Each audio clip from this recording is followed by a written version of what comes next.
नाज़रीन अस्सलाम वालेकुम। प्रोग्राम जवाब चाहिए के साथ हाजिर हैं। आज हमारे साथ एक अहम तरीन गेस्ट है, उनका तारुफ कराऊंगा, लेकिन एक दो लफ्ज़ ज़रूर बोलना चाहता हूं और वो बहुत ही इम्पोर्टेंट और अहम है कि देखिए किसी भी मुल्क में इदारे अप एंड डाउन होते हैं, मुश्किलात आती हैं, इदारे नुकसानात में जाते हैं, खसारे में जाते हैं और आपके मुनाफा बख्श भी होते हैं और उसमें कई किस्म की मुश्किलात भी आती हैं, चैलेंजेस भी आते हैं।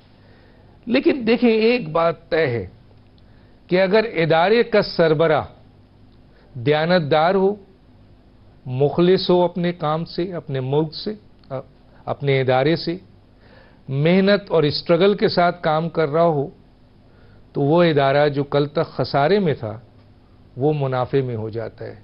वो इदारा जिसका रेवेन्यू बहुत कम होता है वो बहुत ज़्यादा रेवेन्यू देना शुरू हो जाता है।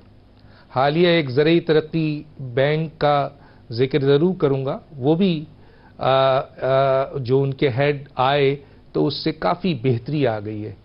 लेकिन पाकिस्तान का एक इदारा जो काफ़ी बड़े खसारे में है और बहुत सख्त चैलेंजेस है, जो भी मिनिस्टर यहाँ आता है उसको यकीनन बड़े चैलेंजेस का सामना होता है।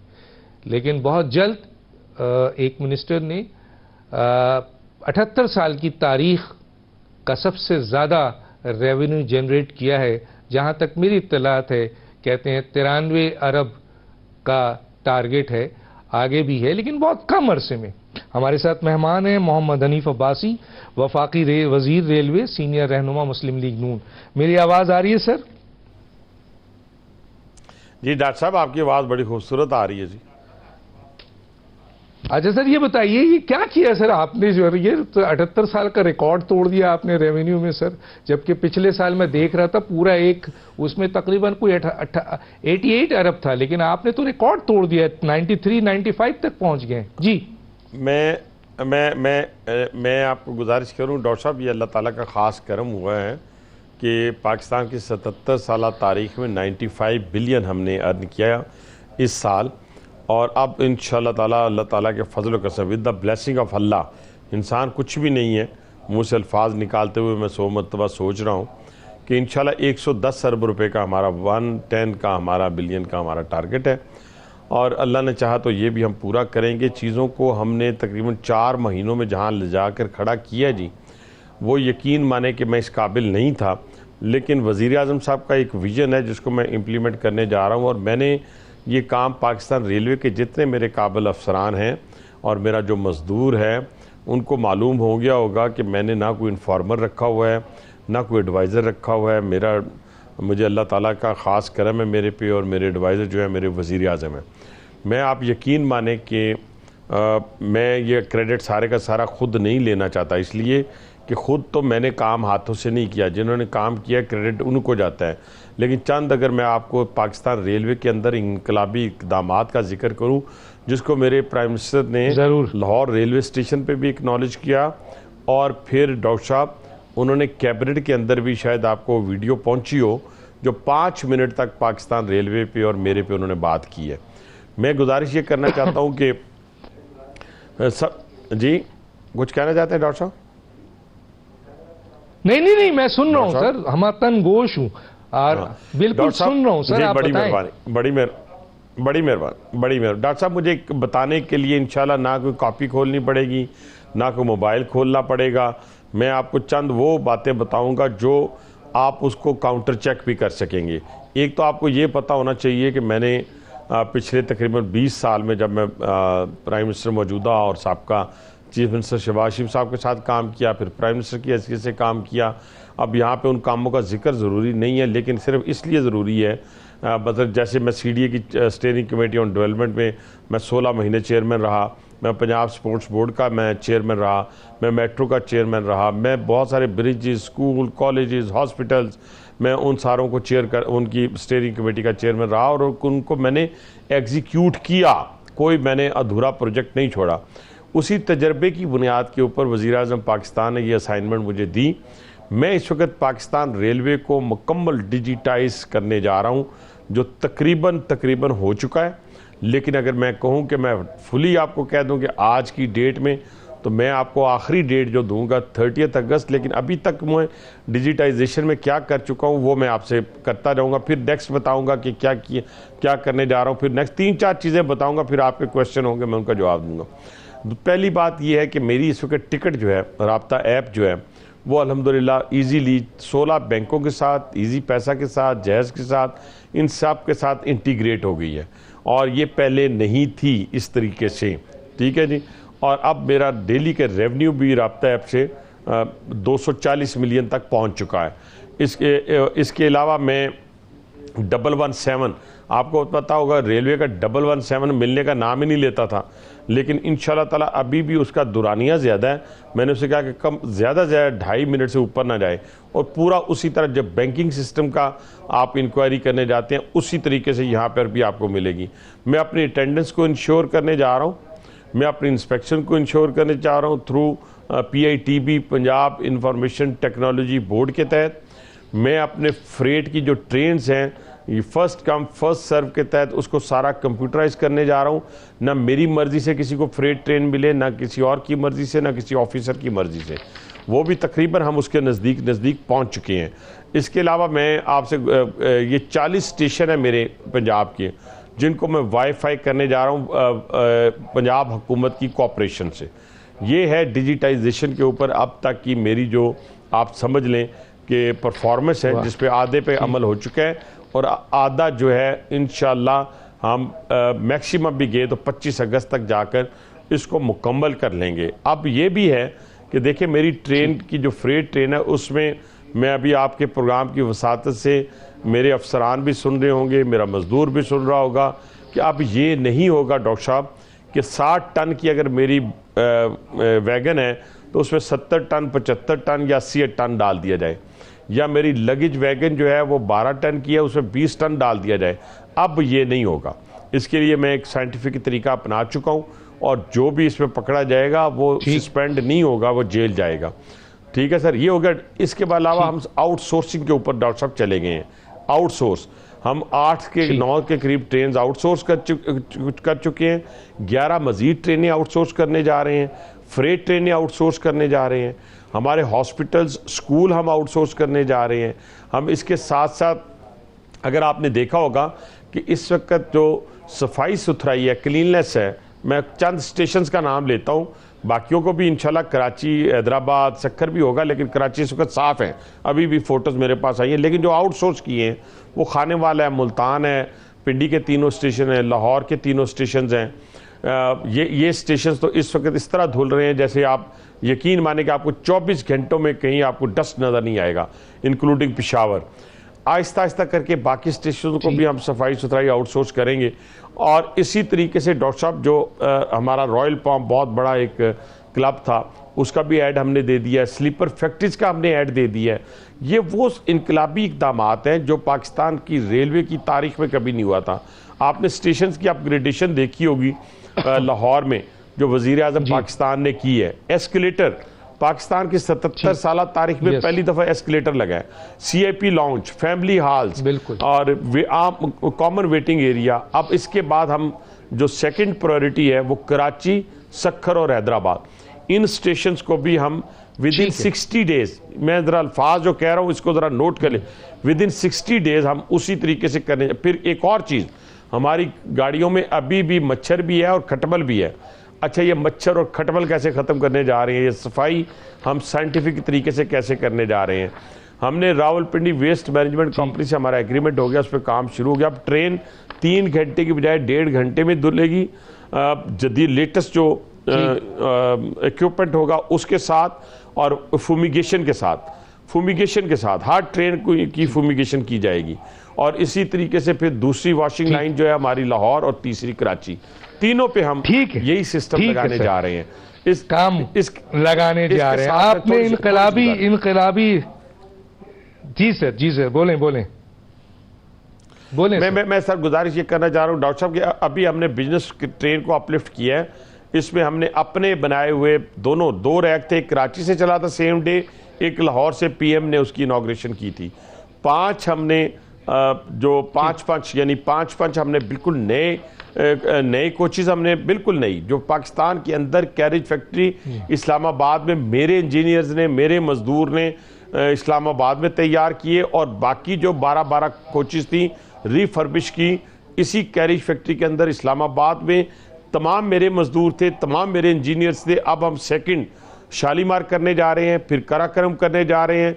यानी महदूद वसाइल में रहते हुए हमारे पास इस वक्त इतनी विंडो है कि हम 184 जो नई कोचेज़ बन रही हैं वो 5-5, 6-6 हम नई कोचेज़ लगाएंगे, बाकी रिफर्बिश करेंगे।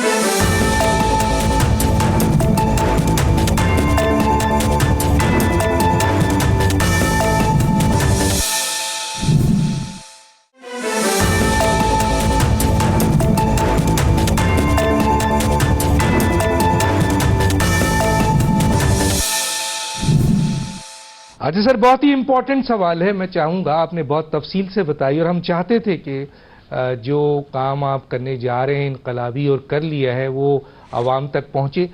लेकिन सर दुनिया भर में हम देखते हैं, जैसे पाकिस्तान रेलवे के खसारा सिर्फ उसमें आमदनी की कमी का मसला नहीं है, इंतज़ामी नाहली पॉलिसी की नाकामी के साथ साथ जो इम्पोर्टेंट चीज़ है वो ये है कि आपकी जो कार्गो सर्विस है वो बहुत इम्पॉर्टेंट है, क्योंकि दुनिया भर में हम देखते हैं कि चाहे वो तुर्की हो, तो चीन हो, भारत हो या यूरोप के रेलवे हो, उनकी 70 to 80% अर्निंग जो है वो कार्गो से है, और मुसाफिर पर उनकी इतनी नहीं है। पाकिस्तान में हम देखते हैं कि आपकी अर्निंग जो है वो ज़्यादा वो आपके पैसेंजर्स पे है, आपकी कार्गो पे नहीं है। 30% कार्गो पे है, और तकरीबन मैं समझता हूँ आपकी ज़्यादा आप जो रिलाई कर रहे हैं, मेरे पास फिगर भी है, तो आप कार्गो पे तवज्जो दे रहे हैं सर, जो दुनिया भर में सबसे ज़्यादा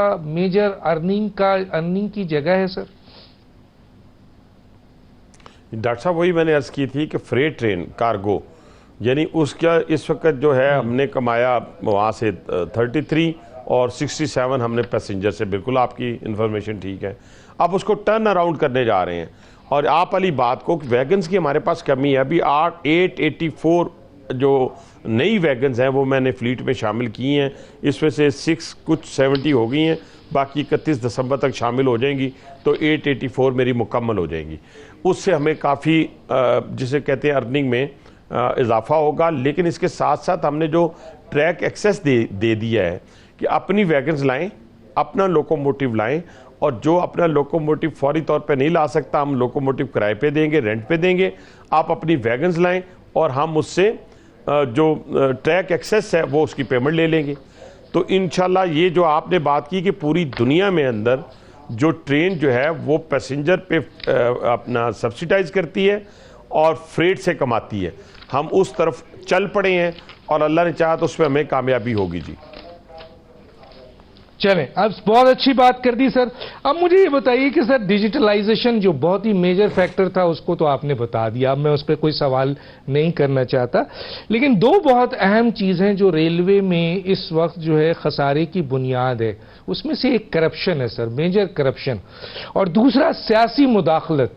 इस पर आप किस हद तक काबू पा रहे हैं सर? पहली बात तो ये है कि मैंने आते ही डॉक्टर साहब एक और राइट साइजिंग जो है वो आपको पता है कि प्राइम मिनिस्टर साहब के भी इनिशिएटिव्स में से एक मेजर इनिशिएटिव था। मैंने आके ऐसी कंपनीज बंद की जिसमें रेलवे के अंदर उनकी स्टैंडिंग बनती नहीं थी, लेकिन वो रेलवे में बहुत सारे लोगों को अकोमोडेट करने के लिए बनाई गई थी। जैसे मैं आपको बता देता हूँ, रेल कॉप थी, PRFTC थी, प्रैक्स थी, इन कंपनीज को हमने बंद कर दिया है और कैबिनेट ने उनकी बंदिश की अप्रूवल भी दे दी है। और रेल कॉप के अंदर जो करप्शन थी उसको आके आपके भाई ने बेनकाब किया, एक्सपोज किया, लोगों को कैफरे किरदार तक पहुंचाया और लोग जेलों में हैं। अब भी मैंने कहा कि करप्शन जो है इसके ऊपर ज़ीरो टॉलरेंस है। कोई शख्स, आप इससे अंदाज़ा लगा लें कि मैं भी अगर आऊँगा, ये जो हमारे सिलोन थे ना, सिलोन, ये 5 सिलोन थे, यानी प्राइम मिनिस्टर साहब का सिलोन था जो PM ने कभी इस्तेमाल नहीं किया था, मेरा सिलोन था जो मैंने एक दफ़ा आके इस्तेमाल किया, CO साहब का सिलोन है, IG साहब का, चेयरमैन साहब का, ये पांचों के पांचों सिलोन ये कह के मैंने आवाम के लिए खोल दिए हैं और ख़ुद अपने सब पे पाबंदी लगा दी कि हम इस्तेमाल नहीं करेंगे, ना डायरेक्ट ना इनडायरेक्ट। कि क्या रेलवे के ऊपर आप वाली बात, ऊपर से कोई डॉलर गिर रहे हैं कि हम इनके अंदर सफ़र करें, तो ये पाबंदी लग गई और अब आप नेट पे जाके आप उसका फेयर देख के आम आदमी उसको बुक कर सकता है।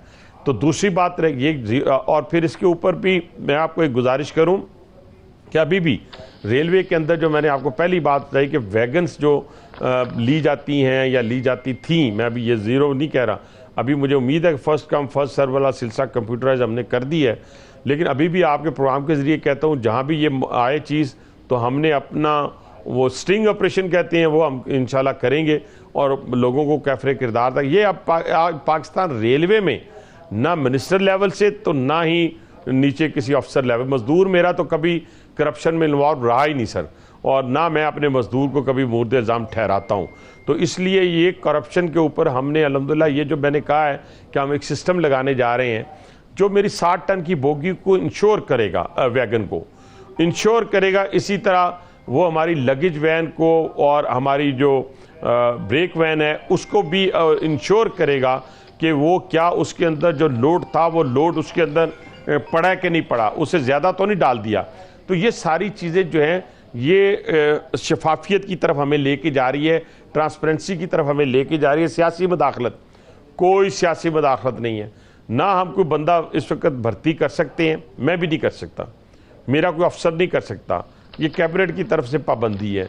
और हमने जो हमारी 18,000 पोस्टें थीं जो एग्जिस्ट करती थी जिन पे हम रिक्रूटमेंट कर सकते थे वो हमने डिमोलिश कर दी हैं जी, अबॉलिश कर दी हैं, वो हमने अबॉलिश कर दी हैं जी। और इसके अंदर अब कोई गुंजाइश ही नहीं रहती, अब सिर्फ गुंजाइश बेहतरी की है, बेटरमेंट की है।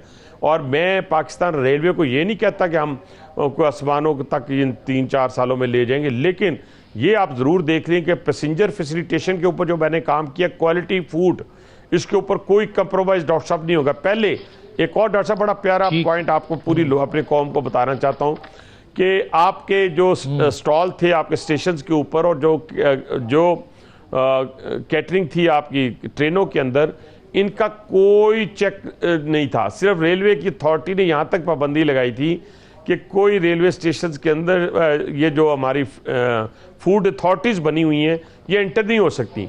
मैंने चारों सूबों के जो डीजी हैं उनको खत लिखा कि लेटर लिखा कि आप मेरे हर स्टेशन पे जाके सैम्पलिंग करें। अब मेरे जो फूड है मैं क्वालिटी को इंश्योर कर रहा हूँ और अच्छा फूड जो है मेरे पैसेंजर्स को मिल रहा है। तो ये छोटी बात नहीं है डॉक्टर साहब, ये बहुत बड़ी बात है कि जब ये बातों को हम इम्प्लीमेंट कर चुके हैं। इसके साथ साथ मैं छोटी सी गुजारिश एक और करना चाहता हूँ आपके सामने, वो ये है कि हमारे यहाँ ये जो पंजाब हुकूमत है, पंजाब हुकूमत ने लाहौर रावलपिंडी सेक्शन के लिए और लाहौर से नारोवाल, लाहौर से कसूर, लाहौर से कोटद्दू, लाहौर से फैसलाबाद 8 ब्रांच रूट्स के ऊपर और अनमेंड लेवल क्रॉसिंग के ऊपर, इन सब के लिए कुछ 350 अरब रुपया आने वाले 3 साल में पंजाब का बजट उठा के देखें उसमें रिफ्लेक्ट हो रहा है। 9 अरब रुपया अनमेंड लेवल क्रॉसिंग के लिए, 50 अरब रुपया 8 ब्रांच रूट्स के लिए और 250 अरब रुपया लाहौर रावलपिंडी के लिए। अगर ये लाहौर रावल अगर वाली तो बात नहीं है, अल्लाह ताला का फजल और करम होना चाहिए, तो ये हम 2.5 घंटे में लाहौर रावलपिंडी पहुंच जाएंगे। फिर कराची और रोड़ी, डॉक्टर साहब इस पे 1 मिनट मुझे चाहिए। कराची रोड़ी पे जैसे इंसान के दिल है, इसको जो खून फराहम करने वाली मेन आर्टरी है, इसी तरह पाकिस्तान रेलवे की जो जान है, मेन आर्टरी है, वो कराची से रोड़ी है। वो इंशाल्लाह ताला वज़ीर आज़म पाकिस्तान ने एक कमेटी बनाई और उस कमेटी की रोशनी में हमने राब्ता किया किसी फाइनेंशियल इंस्टीट्यूशन से। वो नाम इसलिए नहीं बता रहा, चीज़ें मैच्योर हो जाएं। उनकी इंस्पेक्शन हो गई है, कराची से रोड़ी उन्होंने इंस्पेक्ट कर ली है। वो इंशाल्लाह ताला उसके ऊपर जब एग्रीमेंट हो जाएगा तो मुझे उम्मीद है अल्लाह के यहाँ कि वो और ये ML1 का हिस्सा है, लेकिन जो कराची रोड़ी है ये ML1, 2 और 3 ये तीनों की जान है। तो इससे कम से कम 4 घंटे का कराची रोड़ी और रावलपिंडी लाहौर 2.5 घंटे का फ़र्क पड़ जाएगा। तो फिर फ़र्क कितना पड़ा? 6.5 घंटे का। कहाँ से? रावलपिंडी से कराची का।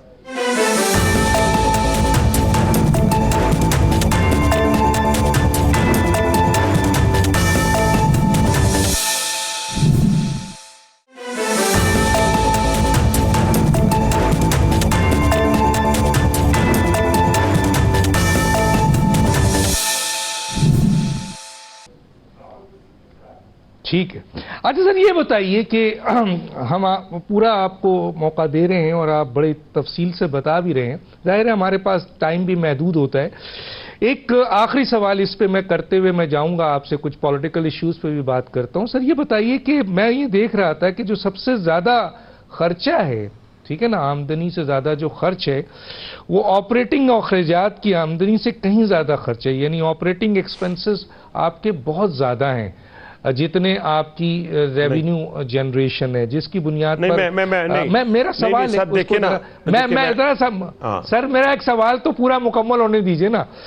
मेरा सवाल ये, आप उसकी नफी कर दें। जो मेरे पास है वो ये है कि वो ये कहते हैं कि रेलवे जितना अर्न करता है उससे ज्यादा उसकी ऑपरेटिंग अखराजात है, उसमें इंक्लूड किया उन्होंने ईंधन है, पेंशन है, जी पेंशन है, तनख्वाहें हैं और पुर्जाजात पर बहुत ज्यादा लागत आती है। हर साल रिटायर मुलाजमीन की पेंशन का बोझ जो है वो अदा करता है रेलवे, हालांकि दूसरे इदारे जो हैं रेलवे मार्केट की पेंशन पॉलिसी के तहत पेंशन खुद अदा करता है, जबकि वफाकी इदारे पेंशन का इंतजाम फाइनेंस डिवीजन करता है। क्या कहेंगे सर इस पे?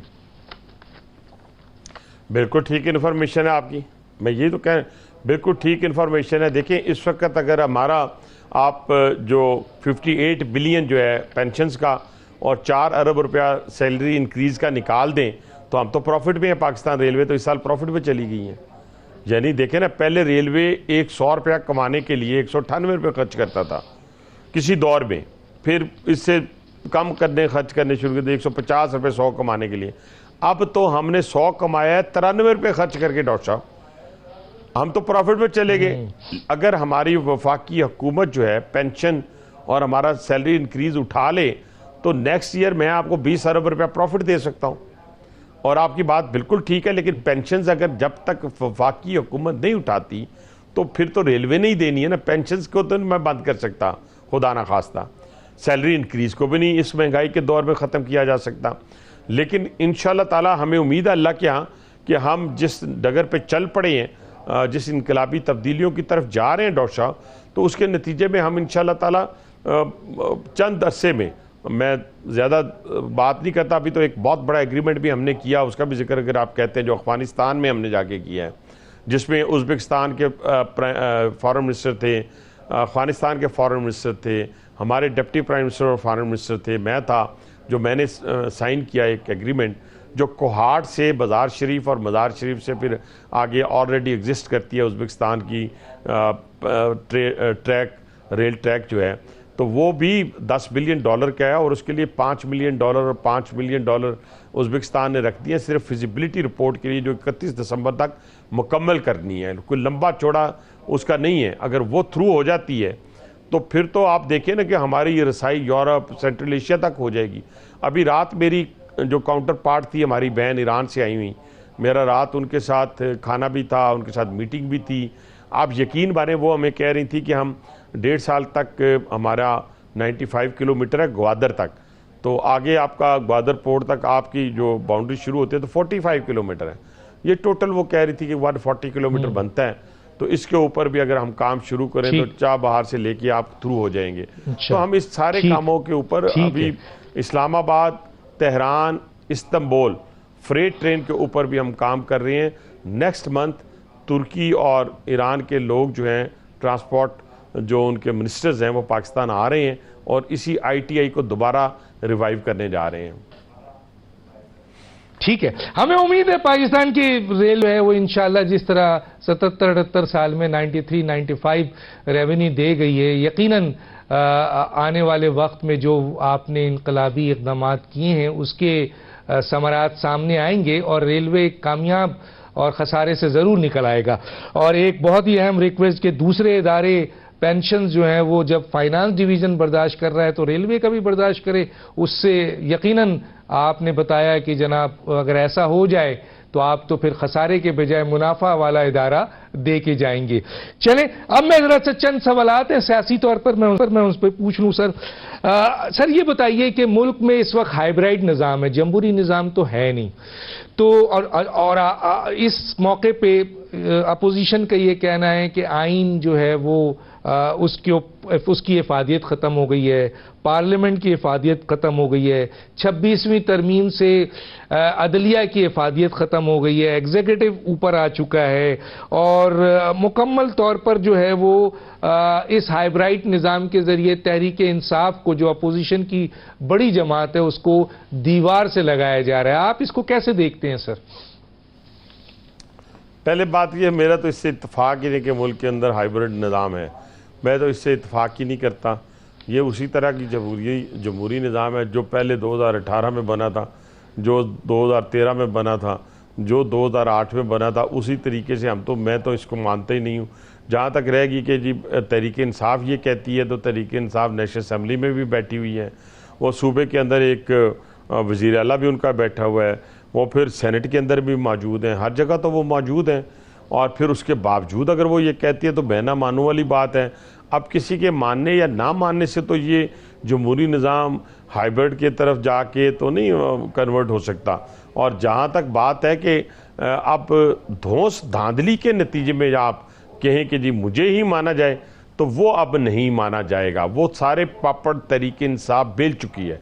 वो 26 नवंबर के वाक़यात हों मुल्क में या 9 मई के वाक़यात हों, ये 9 मई का वाक़या जो है, इसको कोई अगर शख्स मामूली लेता है तो ये एक साजिश बर्पा की गई थी। इंस्टीट्यूशन के अंदर से भी प्लान था कि इंस्टीट्यूशन के अंदर से खुदा न खास्ता बगावत जो है वो क्रिएट की जाए और बाहर से अवाम जो है उस पर चढ़ दौड़े। ये प्लानिंग की गई। उस प्लानिंग के नतीजे में आप देखें एट ए टाइम किस पे हमला किया गया? दफाई इंस्टॉलेशंस के ऊपर, आपकी डिफेंस की जितनी इंस्टॉलेशन थी। तो ये इसको मामूली ना, ये आहिस्ता आहिस्ता, मैं जब आपके प्रोग्राम में पहले भी आया था तो मैंने तो कहा था, और आज सज़ाएं होना शुरू हो भी गई हैं। मैंने कहा था ये सज़ाएं भी होंगी, साजिश भी बेनकाब होगी, बड़े से बड़ा कल्प्रिट भी सज़ा भुगतेगा और छोटे से छोटा भी भुगतेगा। अभी देखें ना, अब आप रोज़ कहते थे अच्छा जी वो सीसीटीवी कैमराज, सीसीटीवीज़ ले आए, फुटेजेस ले आए। अब उन्हीं फुटेजेस की बुनियाद के ऊपर सज़ाएं दी गई हैं। उसी फुटेजेस के अंदर आप लोगों को प्रोवोक भी लीडरशिप कर रही है।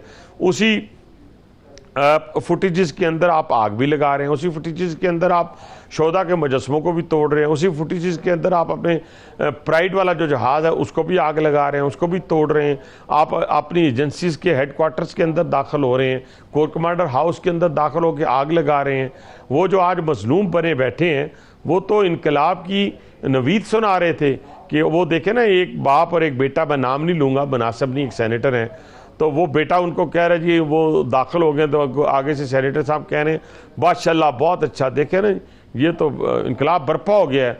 दूसरी तरफ जनाब नारे लगाए जा रहे हैं कि हमने फलां जगह पहुंचना है, कोर कमांडर हाउस, और वहां पे पहुंच के हमने फतह का झंडा लहराना है। ये तो दुश्मन न कर सका 77 साल में जो इन्होंने किया। और अब जब बारी आई कि पाकिस्तान को पूरी दुनिया के सामने जब एक आजमाइश का वक्त आया तो ये बदबख्त फिर दूसरी तरफ खड़े थे। बहुत शुक्रिया हनीफ अब्बासी साहब, किसी स्टेज पर आपने बड़ा कीमती वक्त दिया है, किसी स्टेज पर मजीद इनकलाबी इंतजामात, इनकलाबी इक़दामात और जो आपने बहुत सारी बातें की हैं, हमें उम्मीद है कि हम आइंदा किसी स्टेज पर जब इंटरव्यू कर रहे होंगे तो रेलवे में बहुत और बेहतरी आ चुकी होगी। यहाँ मैं रोकूंगा नाज़रीन, एक छोटे से ब्रेक पे वापस आते हैं।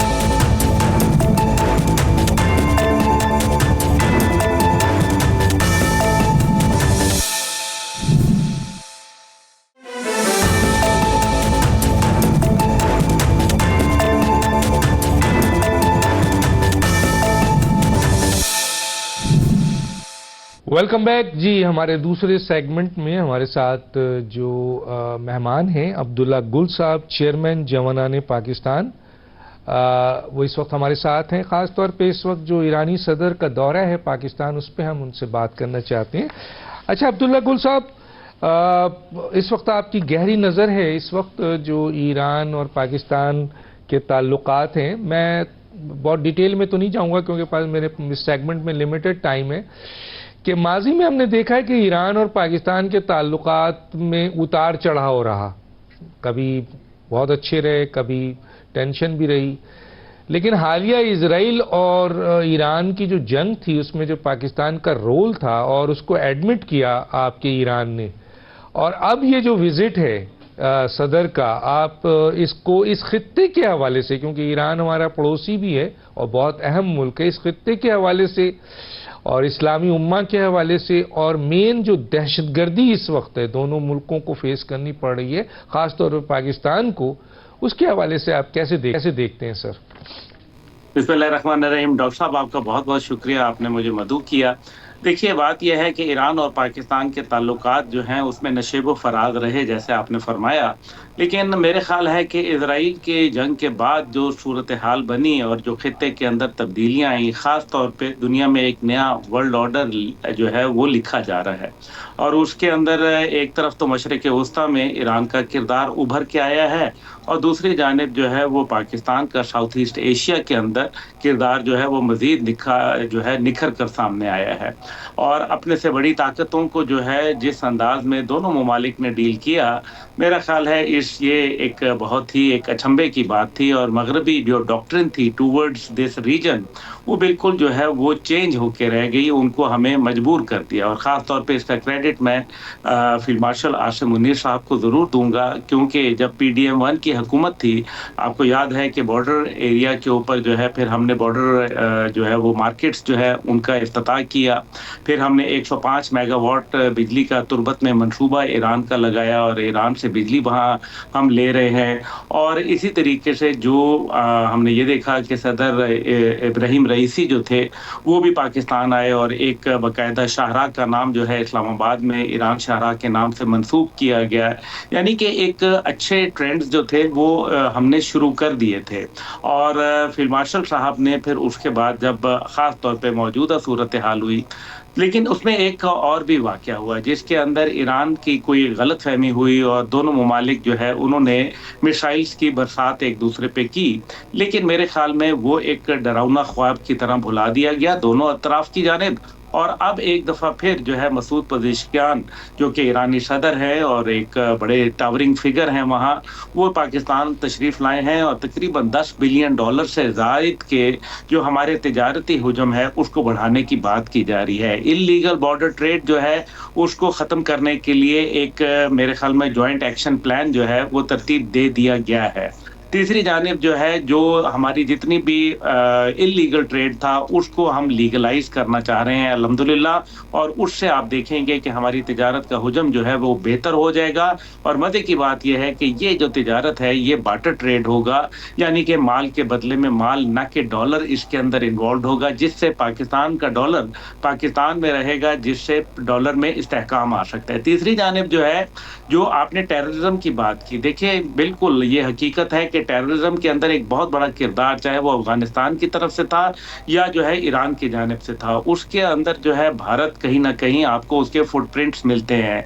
लेकिन जो है भारत का जो अब कला कमा हमने अल्हम्दुलिल्लाह ईरान में जिस तरीके से तशक्कुर पाकिस्तान के नारे जो है वो उनकी असेंबली में बुलंद हुए, और पाकिस्तान के साथ एक जो नेशन टू नेशन गैप था वो कहीं ब्रिज हो गया। इसी दौरान में आपको याद होगा कि अभी ये जंग जारी थी कि फील्ड मार्शल आसिम मुनीर साहब जो थे उनका सदर, अमेरिका के सदर से एक जो है वो ज़ोहराना भी उनके एजाज़ में दिया गया।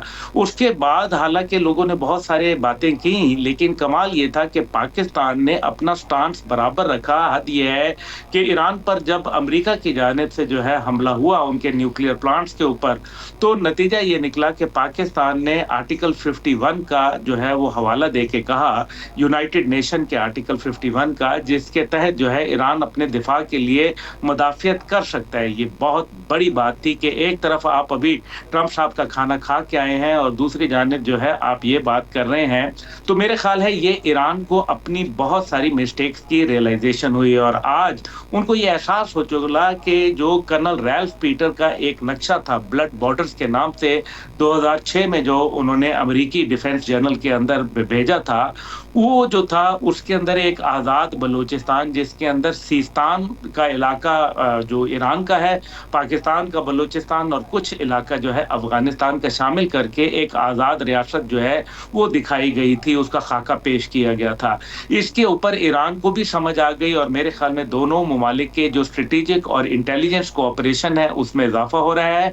ईरान जो है पाकिस्तान से दिफाई साजो-समात के हवाले से भी जो है ख्वाहिश रखता है, लेकिन इस सबसे बढ़कर मेरे ख्याल में उनको अपनी गलती का एहसास हुआ और दहशतगर्दी के अंदर मैं समझ रहा हूं कि बलूचिस्तान की हद तक जो है वो इंशाल्लाह ताला बहुत कमी देखने में इंशाल्लाह आपको बहुत मुस्तकबिल करीब के अंदर नजर आएगी। ठीक है सर। अच्छा सर, ये मैं चाहूँगा कि मेरे पास कुछ वक्त है तो मैं इस पर भी बात कर लूँ कि क्योंकि खित्ते में बड़ी तेज़ी से तब्दीली आ रही है, फॉरेन पॉलिसी में, रवैयों में। पाकिस्तान का स्ट्रेटेजिक पोजीशंस ऑलरेडी इस खित्ते में बहुत अहम है। चीन भी है, रूस भी है, इधर ईरान भी था, भारत भी है। अब जो हालिया जंग पाकिस्तान और भारत की हुई, उसके बाद पाकिस्तान की जो एक बहुत बेहतर पोजीशन हुई, इमेज बहुत ऊपर चला गया। इवन आपने जिक्र भी किया कि आर्मी चीफ को बुलाया गया। तो उसके बाद हम अमेरिका का झुकाव इस खित्ते में पाकिस्तान की तरफ बेहतर पोजीशन पे देख रहे हैं, ख़ासतौर पे इक़्तिसादी हवाले से और तजारती हवाले से। अब जिस तरीके से अमेरिका पाकिस्तान को इम्पोर्टेंस दे रहा है, इस खित्ते की अहमियत को समझते हुए, स्ट्रेटेजिक पोजीशन को समझते हुए, क्या ये जो इक़्तिसादी मामलात हैं और तजारती मामलात हैं ये लॉन्ग लास्टिंग हैं या वक्ती हैं? क्योंकि ये भी पूछना चाहूँगा कि ट्रंप पे और अमेरिका पे माजी के हालात को देखते हुए कितना भरोसा किया जा सकता है, एक। और दूसरा ये है कि हमारा बहुत गहरा ताल्लुक़ जो है वो चीन से है और चीन के साथ पाकिस्तान तकरीबन एक बंद बांध चुका है इस खित्ते में। क्या अमेरिका की इस तरीके से तजारती सपोर्ट और फॉरेन पॉलिसी की तब्दीली और पाकिस्तान को मुख्तलिफ चीज़ों में इन्वॉल्व करना चीन और पाकिस्तान के ताल्लुकात में कोई दरार पैदा हो सकती है सर? डॉक्टर साहब, बड़ा ही खूबसूरत और जामे सवाल है आपका। देखें, इसका जो मैं जवाब ये देना चाहूँगा कि सबसे पहले तो आप ये देखिए कि अमेरिका के भी कुछ खित्ते में ड्रीम्स थे और वो ये समझ रहा था कि हम चाइना को एक काउंटर बैलेंस करेंगे इंडिया के ज़रिए, और इंडिया के ऊपर उन्होंने तमाम इन्वेस्टमेंट की। लेकिन नतीजा ये निकला कि जब पाक भारत जंग में एक टेस्ट आया तो इंडिया उसमें बुरी तरीके से जो है वो नाकाम हुआ और जितने भी उनकी मुरादें थीं वो नामुराद हो गईं। अब मसला यहाँ ये है कि एक तो ये भी रियलिटी को नज़र आया, दूसरी जानिब जो है मेरे ख्याल है कि डोनाल्ड ट्रंप जो है क्योंकि पॉलिसी ऑफ रिट्रीट में बिलीव करते हैं और माजी के जो अगर उनकी टर्म देखी जाए तो उन्होंने अफगानिस्तान से इनखला के लिए पॉलिसी दी, उन्होंने जो है सीरिया से अपनी फ़ौजों को वापस बुलाया, उन्होंने नॉर्थ कोरिया के साथ जो है अपने मामलात को बेहतर किया और ख़ुद अपनी ख्वाहिश पर किम जोंग उन से मुलाकात की। अब दूसरी जानिब जो है वो इंडिया के लिए जो साउथ ईस्ट एशिया के अंदर एक नेट सिक्योरिटी प्रोवाइडर का किरदार था, इंडिया उसके ऊपर पूरा नहीं उतरा। तो एक तो ये है कि स्ट्रेटेजिकली मेरे ख्याल में जो भारत के ऊपर जो अमेरिका ख्वाब देख रहा था वो शायद जो है वो पूरे नहीं उतर पाए, इसलिए एक पैराडाइम शिफ्ट आ सकता है। दूसरी जानिब एक और भी सोच है और वो है अमेरिका ये सोच रहा है कि क्यों ना चाइना के साथ जो है पावर शेयरिंग के फॉर्मूले के ऊपर बात कर ली जाए, क्योंकि अगर उसको मुस्तकिल जो है चाइना के साथ जो है वो मुठभेड़ जारी रही कहीं ना कहीं, जिसको आप एक सर्द जंग और नरम जंग की कैफियत की बात कर रहे हैं, तो फिर अगर ऐसा होता है तो फिर ऐसी सूरत में अमेरिका को नुकसान के अलावा कुछ नहीं मिलेगा, क्योंकि एक तरफ चीन और रूस है और ये पूरे रीजनल पावर्स हैं और दूसरी जानिब जो है वो अमेरिका अलोन है। यूरोप के अंदर भी आपको मालूम है कि अमेरिका की गुड्डी जो है वो आहिस्ता आहिस्ता डाउनफॉल का शिकार हो रही है। तीसरी जानिब जो है भारत का जो आपने देखा कि अचानक उनके जो फौरन उनका एक डेलीगेशन जो है वो उनके वजीर के सरबराही में वहाँ चीन पहुँचा और उन्होंने अपने मामलात चीन के साथ बेहतर करने की कोशिश की है। ये तो यहाँ बात ख़त्म करें। अब आपके सवाल जो बड़ा अहम है कि जी क्या हम अमेरिका को ट्रस्ट कर सकते हैं, तो डॉक्टर साहब पहली बात यह है कि अमेरिका और पाकिस्तान का लेवल ऑफ ट्रस्ट जो है वो ना कभी पहले इतना मजबूत था और ना आज है और ना मुस्तकबिल में होगा। उसकी वजह वजह यह है कि पाकिस्तान ने एक अरसा दराज से चाइना के साथ एक पॉलिसी अपनी रखी है, और चाइना ने अब इस पॉलिसी को सदर शी जिनपिंग के आने के बाद एक नई डायमेंशन दी है, एक नई जहत दी है, और उसका नाम है आहनी भाई। यानी कि अब हमारी दोस्ती जो है वो शहद से मीठी और हमालियत से ऊंची और समुद्रों से गहरी नहीं, बल्कि जो है आहनी भाइयों में है। और फिर चाइनीज टेक्नोलॉजी जो है उसने पूरी दुनिया को शुस्तर करके रख दिया पाक भारत जंग के अंदर। सर बहुत शुक्रिया, क्योंकि टाइम हमारे पास महदूद था। नाज़रीन, वक्त खत्म हो जाता है। डॉक्टर दानिश दीजिए, अल्लाह हाफिज।